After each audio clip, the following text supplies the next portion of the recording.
Бүтэн баяр бол санаачилсан энэ сургалтын төвийг яагаад тэгэхээр зэрэг тэр үед одоо урлагийн их сайхан тоглолтууд, сайхан хөгжимчдийг үзэгчдэггүй болцсон үе байсан.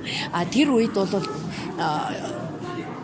зэрэгтэл одоо маш хоосон байх юм аа. Энэ үед одоо ерөөсө боловсралтай хүүхдүүдийг одоо бэлтгэх юм бол 10 жилийн дараа, 15 жилийн дараа маш олон үзэгчтэй сонгодог урлагийг ойлгодог, үнэлдэг, цэгэндэг ийм зэрэгтэлтэй болох юм байна. Тийм учраас одоо хүүхдүүдийг дэмжих ёстой гэсэн үүднээс одоо энэ сургалтын төвийг маш их дэмжиж хүүхдүүдийн маань одоо симфони оркестр тоглох одоо үүд хаалгыг одоо нээж өөрөө дэмжиж 25 жилийн турш одоо бүхэл концерт уралдаан тэмцээнүүд одоо дэмжиж оркестртаа гоцлон хөгжимдүүлж хүүхдүүдийн тайлан тоглолтыг хийлгэж ирсний. Дэм авиас сургалтын төвийн сурагчид Франц, Испани, Португал, Будапешт, Унгар, Оросын холбооны улс, Хятад зэрэг улсад зохиогдсон олон улсын тэмцээнд амжилттай оролцож бүх насанд гран-при шагнал хүртэж байжээ.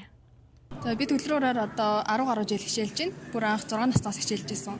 Тэгээс 2016 онд би тайлан тоглолтойгээ төгсөөд тэгээд хичнээн төгсөн ч гэсэн одоо багштай багштай холбоотой багшаа концерт, конкурс гэх зэрэгт ингээл оролцоод явж идэг.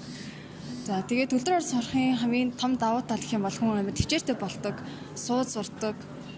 Тэгээд юмыг эргцүүлэн бодох чадвар аюул өндөр мундаг сайжирдаг. Ер манай сургалтын давуу тал гэх юм бол хүүхдүүдийг маш их идэвхтэй тэмцээнд их оролцуулдаг.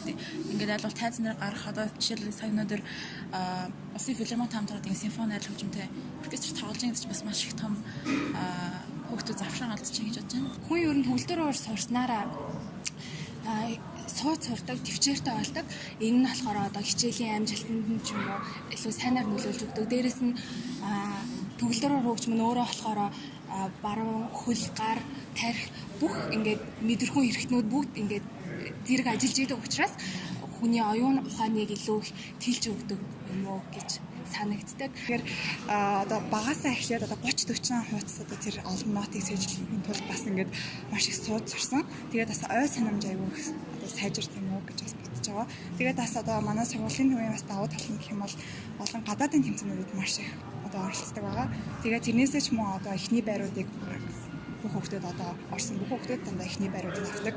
Шарвын гияс дотор юмсан гэдэг. Төгөлдөр өөрөөр нь дарах юу нь гоё гэдэг юм. Тийм аялгүй сонсоход тийм тайвшраад гоё. Тэгээ хуруунуудын хөдлөгдөг нурууц их биеийн юу байдлын өөрчлөлтөд байлаа. Сонгодог урлагаар хүүхдийг багаас нь хүмүүжүүлэх, төлөвшүүлэх үйлсэд үнэтэй хувь нэмэр оруулсан Дэм авиастын сургалтын төв болон өөрийн авиас чадвараа хөгжүүлэхийн төлөө хичээл зүтгэл гаргаж төгөлдөр хуурын урлагт тууштай төвчээртэй суралцсан амжилт гаргасан сурагчдад боловсрол, соёл шинжилгээ ухаан, спортын яамны талархлын бичгийг тус яамны төрийн нарийн бичгийн дараагаа баяр сайхан тайлан тоглолтын үеэр гардууллаа. За